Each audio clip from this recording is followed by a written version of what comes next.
खुद से प्यार करने वालों और आगे बढ़ने वालों को मेरा प्रणाम, सलाम और सत श्री अकाल।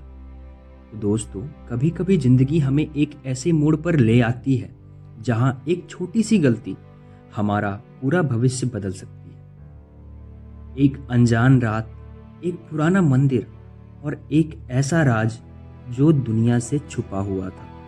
क्या आप सोच सकते हैं कि एक छोटी सी भूल किसी व्यक्ति की जिंदगी का सबसे बड़ा सबक बन सकती है? इस कहानी में आप निर्णय लेने की सही शक्ति, अपनी गलतियों से सीखने का महत्व और हिम्मत से आगे बढ़ने की ताकत को समझने वाले हैं। ये सिर्फ एक कहानी ही नहीं, बल्कि एक सफर है जो आपके जीवन को एक नई दिशा प्रदान करेगा। तो चलिए शुरू करते हैं एक ऐसे सफर को जो आपको अंदर तक हिलाकर रख देगा। हमारी इस कहानी का जो मुख्य पात्र है, जिसे आप हीरो भी कह सकते हैं, उसका नाम अर्पित है। और हम थोड़ा सा अर्पित के बारे में जानेंगे कि अर्पित कैसा लड़का है, उसके सपने क्या हैं और वो कैसे आगे बढ़ना चाहता है। अर्पित एक आम सा लड़का जिसके सपने बड़े थे। उसकी जिंदगी में संघर्ष ही संघर्ष था, लेकिन उसका जज्बा उसे खास बनाता था। वो हमेशा दूसरों की मदद करता था और अपने अंदर छिपी काबिलियत को पहचानने की कोशिश करता था।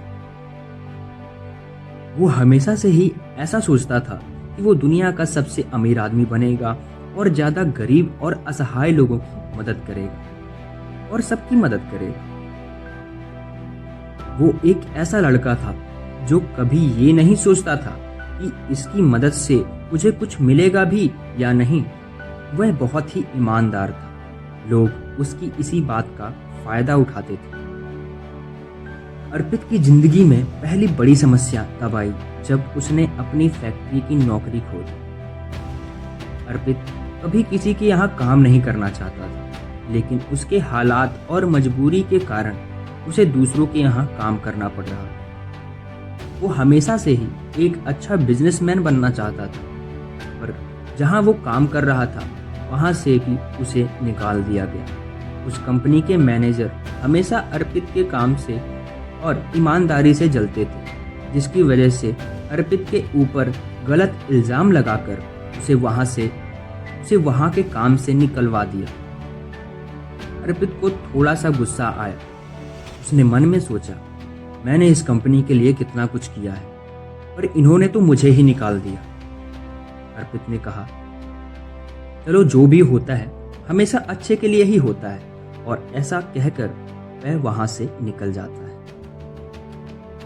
गुरुजी से मुलाकात। कभी कभी जब जिंदगी में अंधेरा होता है तो हमें एक रोशनी मिलती है। अर्पित के लिए वो रोशनी उसके गुरु श्री हनुमंत रामदास जी महाराज बने। अर्पित कंपनी से निकलकर घर की तरफ जा ही रहा था। रात का समय था और अर्पित के रास्ते में एक जंगल पड़ता था, जिसे पार करके वो जा ही रहा था कि तभी गाड़ी का टायर पंचर हो जाता है। रात ज्यादा हो गई थी और जंगल सुनसान था। उसे कोई भी नहीं दिख रहा था। उसे कुछ समझ नहीं आ रहा था कि वो क्या करे। थोड़ी देर चलने के बाद उसे आगे एक मंदिर दिखा। मंदिर के अंदर से जलते हुए दीपक का प्रकाश बाहर आ रहा था। वह मंदिर शिव जी और हनुमान जी का था। उसने उस मंदिर के बारे में सुना था कि वह मंदिर बहुत पुराना है और प्राचीन है। अर्पित ने अपनी गाड़ी मंदिर के बाहर खड़ी की और सीढ़ियों से चढ़ते हुए जैसे ही वह मंदिर के दरवाजे के पास बढ़ रहा था, दीपक से आते हुए प्रकाश को देखकर वह आश्चर्य से भर गया।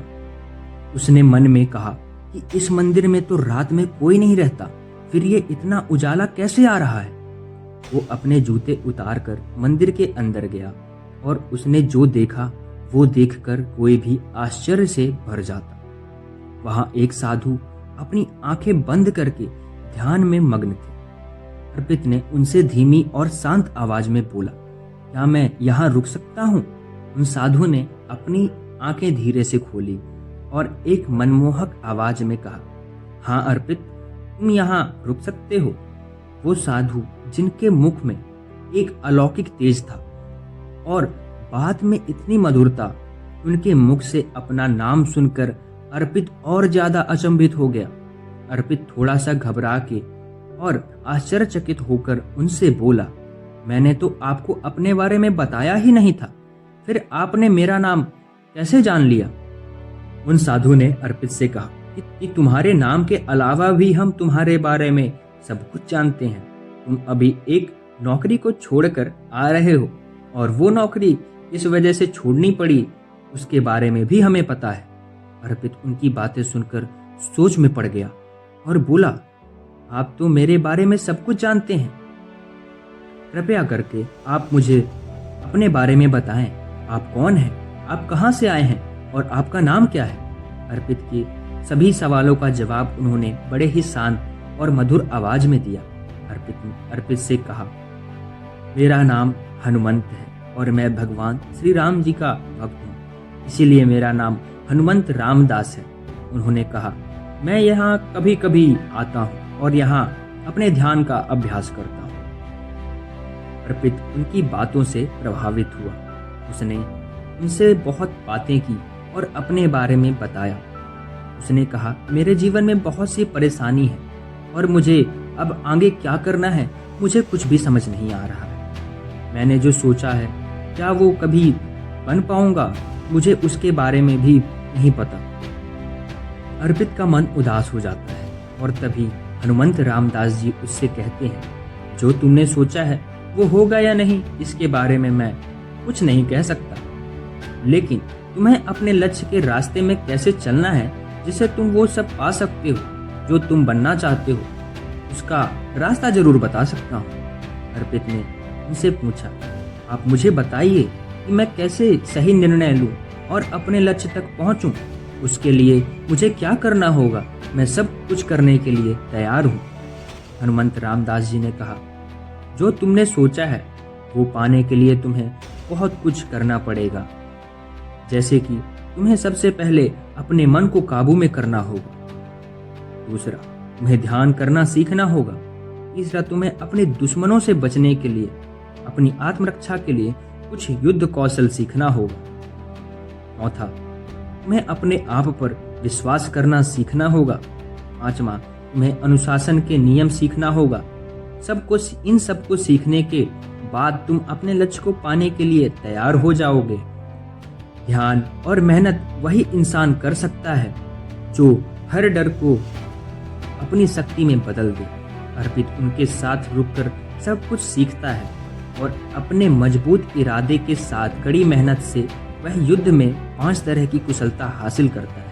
अर्पित को वहां रुके हुए कब 3 महीने बीत गए उसके बारे में उसे कुछ पता ही नहीं चला। अर्पित अपने गुरुजी से आशीर्वाद लेकर वहां से निकलता है। अर्पित अपने घर की तरफ जाता है, अपनी गाड़ी बनवाता है और वहां से आने के बाद अर्पित पूरा बदल चुका हुआ होता है। उसका इरादा और मजबूत हो जाता है और उसका लक्ष्य उसे साफ दिखाई दे रहा है। अब वो लोगों से बड़े ही प्रेम से बातें करता है। उसकी आवाज में एक अद्भुत शांति है। लोग उसकी बातों से प्रभावित होने लगे हैं और उसकी बातों को मानते भी हैं।